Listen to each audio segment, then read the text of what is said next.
Microsoft Flight Simulator Sim Update 11 releasing this Friday. New Navigraph charts, Phoenix A320 updates, a new recording software, and other aircraft updates and releases. New information from PMDG.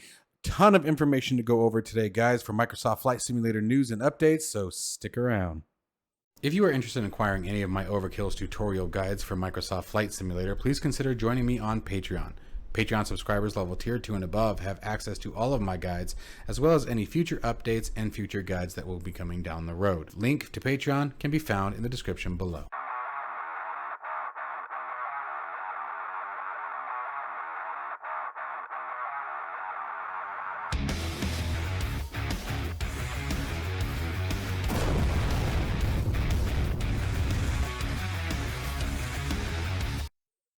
All right, guys, thanks for tuning in. So once again, as always with the news, feel free to minimize the screen, continue doing what you're doing, and just listen to my beautiful voice in the background. However, this first slide you may want to be a part of, so just an FYI, and that is talking about the Microsoft Flight Simulator 40th anniversary update, also known as Sim Update 11, which is releasing this Friday. Down below, we have a list here of the times at which the updates will be being released come Friday morning. So make sure that you guys take a quick peek at this so that way you can know when to expect the update to be coming your way. We have a ton of things that are coming with Microsoft Flight Simulator Sim Update 11, such as actual, for the first time, true helicopter support. We're actually going to do a video on that probably later today, specifically to helicopter support, because it's actually quite impressive what they've done. We should see a massive change in the coming weeks to helicopters and rotary aircraft of that nature, such as, for example, the most recently released Osprey, which we'll be talking about in a minute. The flight characteristics, everything from the vertical left to vertical, or vortex ring state to auto rotation, ground effect, all of these things have been added and very significantly improved with Sim Update 11 to the helicopter performance. So for those of you who are like myself and enjoy both fixed and rotor head aircraft, we're going to see a massive change. There's also a helicopter coming with Sim Update 11, which should be a lot of fun. So again, timestamps for the update can be shown here on the screen right now, or feel free to click the link down the description titled the 40th update. One of the two videos that I released yesterday was for Navigraph Charts 8. For those of you who don't know, Navigraph Charts is a subscription-based tool that can be grabbed from Navigraph.com, which aids very much so in flight planning, navigation, and just overall plotting out your stars, your SIDs, aircraft taxi, all kinds of very cool information that is available through Navigraph Charts. However, with Navigraph Charts 8, they made that process significantly easier. I will try to remember to put a card up on the screen, hopefully right now. If not, there should be a link down the description below. And if by some miracle I happen to miss both of those, check my videos from yesterday and you guys will see a breakdown of Navigraph Charts 8. It is an incredibly new software. They have completely redone the UI. It is very, very quick, very responsive, and very easy to navigate around. There's a ton of different options so that you can customize the overall experience to your liking. It is very feature rich, and again, I cannot stress this, very easy to use and to plot your flights. Now, they have also not just added the IFR charts, but they have added VFR charts to a specific location. Now, given the fact that Navigraph Charts has the ability to do flight following, meaning that it will track your aircraft on the screen anywhere in the globe, you can very quickly switch over to the VFR charts and plot your charts out and follow the instructions as necessary right there from Navigraph, from the Navigraph application. It is a really great tool, and they have just thrown a couple of other EFBs right into the tail. For example, SkyVector is really going to struggle with this one, I think, for the users of Navigraph Charts, because now you can do everything that you did in SkyVector in the charts and much more. You guys will hear, for those of you who watched the video that I did yesterday on it, I was giddy as just absolutely could be, very blown away with the performance and the overall construction of Navigraph Charts 8. I was very pleased with it and super excited to use it. Couple updates coming out of the Phoenix department, if you will. First off, You can now purchase any of their materials, and specifics here is the Phoenix A320 now using PayPal. For a while, that purchasability was removed, I guess, due to some difficulties that were happening on the back end. However, it seems like those issues have been resolved. So now, for those of you who would like to use PayPal, nice PayPal to purchase the Phoenix A320, you once again have that option. Sticking with the Phoenix A320, it has also gone through an update recently. For those of you who may not have updated your aircraft yet, they have done quite a few fixes to the aircraft, including the 2 steep path bug on the MCDU TCAS horizontal range and 2 volume on approach has been increased and improved. Screen brightness is now set to max for cold and dark startup, and some performance improvements with much, much more. A full changelog is available, obviously, on their site and within the changelog section of the update, as well as shown here on the screen now if you're interested in taking a peek. The Phoenix A320 is an absolutely fantastic rendition of the A320. It is a true battle, in my opinion, to determine which one is better, the fly-by-wire or the Phoenix version. Phoenix version, obviously being a payware, throws a bit more of a curve into that as far as which direction you may want to lean. However, I would never discourage anybody from purchasing the Phoenix A320. Their updates have been very, very consistent. They are constantly working on the aircraft and making it better and better. Certainly not trying to leave any stone unturned with this particular bird. It is a very, very impressive simulation specimen of the A320. And again, I would never discourage anybody from purchasing this aircraft. I am partial to the fly-by-wire A320, and I think that's just because I've been flying it since it released. And again, it's another aircraft that I have watched grow into the fruition that it has today, and as it continues to grow and update. So it's just a matter of preference at that point. There are some slight differences between the two aircrafts. I do not believe that the Phoenix A320 is the Neo version where the fly-by-wire is, so it's got the newer engines. But minor differences between the two, both very, very fantastic aircraft. And again, hats off to Phoenix Simulations for their very consistent work and updates to the aircraft based on your feedback. And that is always a big plus in my book, is when a developer isn't just developing the aircraft, but listening to the community. And Phoenix Simulations has absolutely been no stranger to the community and making changes based on your feedback. A new recording software, Flight Control Replay version 5 for Microsoft Flight Simulator MP3D. I did a very high-level review of this product a few days ago. If you guys want to check that out on my channel, it is a very, very good recording software. And I'm pretty picky when this is the nature of what I do, is recording.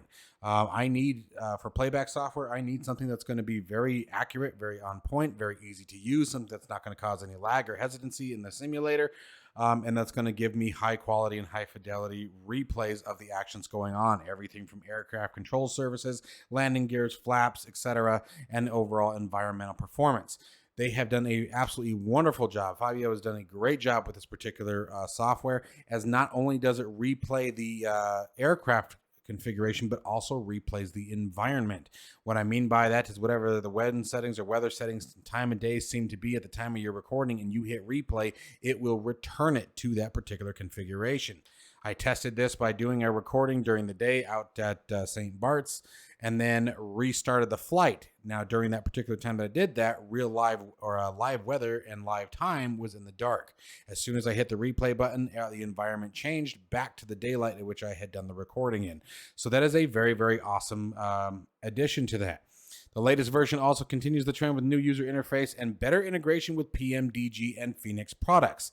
The reason why that's specifically mentioned is because both of these two products don't use the SimConnect LVARs that all of the other aircraft do. So they have to have custom code written. Oops, here I am making noise in the background. They have to have custom code written to work specifically with these aircraft. So again, the fact that the developer is making sure that they add those lines of code in to make sure that the 737 and Phoenix A320 are working well with the recording software is a big plus. That is definitely something that has hindered me in the past from being able to do cool cinematic shots with the 737 and the A320 from the Phoenix line. It is an incredibly well done piece of software. The documentation is absolutely on point. You can add AI flights to mirror your flight if you're wanting to do some cool visual acrobatics, or in some sort of formation flying. You have that ability as well with the new feature called Ghost Plane. Now, I believe at the moment you can only add one aircraft at the time, but I had to do further testing on that to confirm, but I believe that is the only limitation on that at the moment. Now, here on the screen, you have your purchase options. If you've never owned it before, you'll be looking at 20 euros. If you purchased before July 31st, 2022, you would pay $8.25 for version 5. On or after August 1st of 2022, you would pay 5 euros. And then again, you have the new feature list that's available here on the screen if you guys are interested in reading through that, and a free download of the user manual is available. And again, I do recommend that you guys check that out prior to purchasing it, because it is done very, very well and gives you a very clear understanding of what the application is capable of doing. It's a very, very well done one. And I want to stress, guys, that I have avoided using it for a long time. I have had access to version 4 for quite a long time, and I always found one of the freeware products called SkyDolly to be better. And so I just stuck with that. However, in this latest release, Flight Control Replay version 5 has taken my hand, and we are now good buddies. So as long as it stays on the track it is, I will continue to use this software and advocate for it. But I did want to make sure you guys had that background, that for the longest time, again, I have had it since it was released for Microsoft Flight Simulator. It was free to me, and I have not been using it. I've been using the SkyDolly version and advocating for SkyDolly. With this current release, I would give my hat to version 5 on Flight Control Replay if you're interested in creating those replay shots. AnyBuilds has come to the scene once again, announcing their latest project, which is going to be for San Antonio landmarks and helipads for Microsoft Flight Simulator. You're also going to have a bunch of surrounding areas, everything from the children's hospital that is around the area with an accompanying helipad, 360-degree views from the Chart House restaurant sitting on top the Tower of the Americas, and even the Alamo. They have done a wonderful job displaying some of their work here in the screenshots that are available. You can see some of the work they're doing. They are really getting down and close with improving the San Antonio area. Now, it has not yet been released. Hopefully, we will see this one very, very soon, as it will very easily accompany their San Antonio airport. So very, very awesome work from AnyBuilds. They actually seem to be doing quite a bit, and we're going to be talking about another product from AnyBuilds coming up here in just a minute. These guys are really getting their hands deep into everything in the flight simulation world, especially for Microsoft Flight Simulator. Now, I know they've been around for quite a while, but it's really nice seeing these guys really kicking some tail and turning some heads with MSFS. A little update news for the Leonardo Softhouse MD-80, or the Mad Dog. They have gone relatively quiet ever since the release of this aircraft. However, in Stefano's most recent post on the forums, they have finally explained why. They have developed a new bridge application that will allow more features and functionality to overcome some of the limitations in working with Microsoft Flight Simulator. This bridge will be identified as the MD client and allows ACARS pages to be added. CPDLC functionality, or coupled lateral navigation, I believe is what they're looking for there, as well as full integration with GSX Pro. There is a full list here of the expected changelog coming to the MD-80 as well as the MD-83. But the long and short of it, basically, guys, is they needed to create a new way of integrating with Microsoft Flight Simulator directly in order to access, or I should say self-create, some of the features that were missing from the aircraft that Microsoft Flight Simulator by default couldn't handle. So that explains the silence, because even I have been following that, and I still have yet to unfortunately fly the MD-80, but I have been keeping an eye on it. And I do remember upon a release, there was actually quite a few issues that needed to be addressed with the aircraft, which I will say that they have done a fairly good job of with some of their minor updates. But it is also an exciting time to see that they have come up with a way to get around some of the limitations with the simulator. It is really awesome to see when developers take this kind of initiative versus just waiting for the sim to quote-unquote fix itself. The Miltech MV22B Osprey. I did a video on this yesterday, guys. Again, very high level, not tutorial, but review, if you will. First impressions is a better word. I hate using review. I really got to get out of that habit. It is an absolutely fantastic experience. And this is one of the things that I'm really hoping with Sim Update 11 is going to become even better. The one criticism that I do have, and I want to make it very clear that the developer very early in their documentation stated this was the case. They were very forthcoming and very honest about their limitations with this aircraft, is the vertical lift aspect. And the vertical lift as well as ground effect is a little weird on it. And again, because they're having to simulate it outside of what the simulator quote unquote can currently do. Now with Sim Update 11, that should be changing a lot of that. I am sort of hoping that we will see some massive updates to the aircraft following Sim Update 11, which will greatly more further improve the flight model of the Osprey. And make no mistake, I want to make it very, very clear. This is a very fun aircraft, especially coming in at about 34 US dollars, is like 33 and change, is what I purchased it for. And it is a blast to fly. It is still very, very tricky. It is very, very challenging. It is one of those aircraft, and unfortunately, it actually has a bad rep amongst the Navy and the Marine Corps, because she is an aircraft that will absolutely take you out if you let it get ahead of you.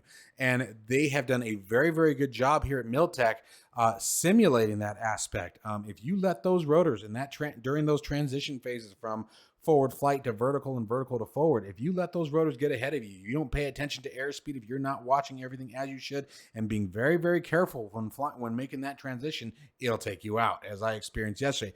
Luckily, it happened as I was about 20 feet off the runway, so all I did was slam it down extremely hard onto the runway, but it could have been, very, very bad had I been out at sea.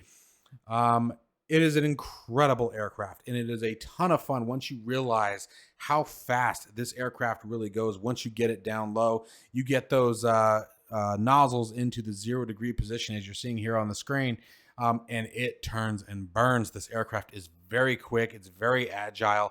It is extremely fun to get it down low and just tear tail through a canyon or scraping treetops, or in my case, cactus tops, but it was a blast to fly. The sounds are absolutely awesome. The exterior textures, it has some points of contention, some little areas that I think could have been done a little bit better, but that's just me making sure that I'm showing that complete honesty where negativity needs to be. But even then, guys, I am very, very pleased with my purchase, and I promise you're going to be seeing a lot more of the 22B Osprey on the channel after yesterday's flight. I had a great time flying it. It was a ton of fun, and I'm going to be trying to figure out how to add it over to NeoFly, because I could see us doing all kinds of really cool missions that normally we wouldn't be able to do with your standard fixed-wing aircraft, that we can now do with the inclusion of the Osprey into the simulator. Highly, highly recommended that you guys pick this aircraft up. Even if you're not big into military aircraft or mil-sim, trust me, you'll have a lot of fun with this one once you learn it. She's tricky. I will also say right out of the gate, if you do decide to purchase it, read the manual first. As somebody quoted on my channel yesterday, if you happen to catch this, I read your comment. Read the manual first. There's specifically the quick start guide, and read it very carefully. There are some very specific configurations you must make sure the sim is configured for, as well as a few key bindings that you also must make sure that you map.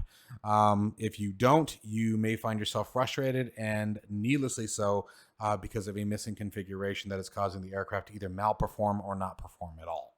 So, just a tip. Big Radials is going to have some competition. AnyBuilds is announcing their version of the P40F Warhawk for Microsoft Flight Simulator. I have to be completely honest on this one. I have very mixed feelings about this. There's a couple of reasons why. First off, let's just talk about the P40 Warhawk in general. The P40 Warhawk, obviously very cool, very iconic aircraft. But when it comes to the high-performing aircraft of the era, honestly, it was quite the underdog of its time.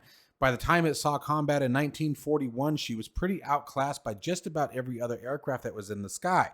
The one thing that the P-40 could do was dive like a bat out of hell, and I believe snap to a left turn. But like, for example, the Mitsubishi Zero could turn even tighter on a left turn.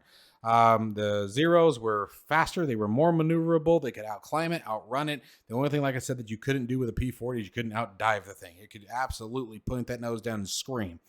Not to say it wasn't a fantastic aircraft. And I guess my issue is that when we already have a version of the P-40 Warhawk in Microsoft Flight Simulator, why would we make another one when there are so many other iconic aircrafts that could have been made? For example, we have now seen the P-38 Lightning, we have the Spitfire, P-40 Warhawk, and the F-4U Corsair. I might be missing one. Oh, and the Hellcat, the most recently released Hellcat, and I still might be missing one, so forgive me if I am. Now, coming on to the other side of the fence here, the screenshots of their version, I have to be completely honest, I believe look a little better than the Big Radials version.